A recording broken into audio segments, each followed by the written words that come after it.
So on the previous video, we talked about the difference between good debts and bad debts. Now we're going to talk about those bad debts that you have, how to pay them off faster.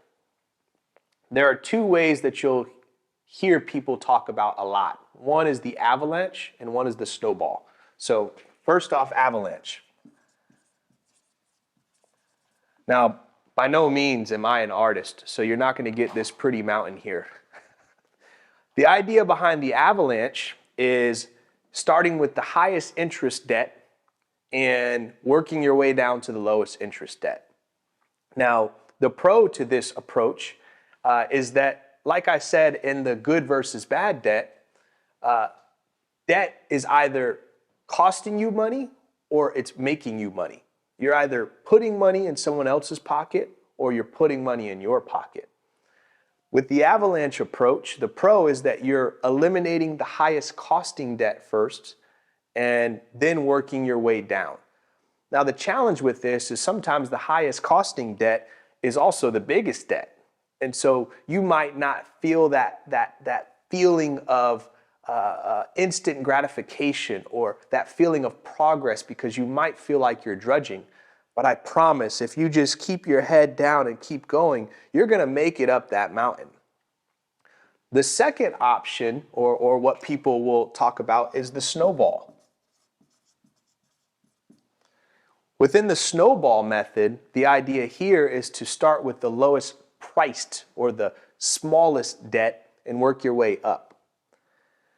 The pro to this method is exactly the opposite of the avalanche. You're going to get that immediate boost, that immediate shot of oxytocin or dopamine. You're going to eliminate that really cheap debt, that $100 or $200 or $300 debt, and then you're going to work your way to the big one. So you might have this feeling of motivation.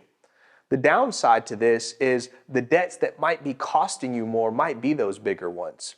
So you might be putting more money in someone else's pocket than what you need to because it may or may not be the most efficient way. Now, what we've done is we've helped make this process a little simpler for you. We've created a debt worksheet. The first thing that you'll want to do when you get to that worksheet is make sure that you itemize all the debts that you have. There are a few key points that are going to be a little bit different than a lot of the other things that you've seen. One of those key points is knowing what your due date is every month, but also knowing what your statement date. For those that know all the credit hacks and stuff out there, you'll recognize why this is important, because on a monthly basis, any of your creditors, they're reporting to the bureaus before or on your statement date and on your due date.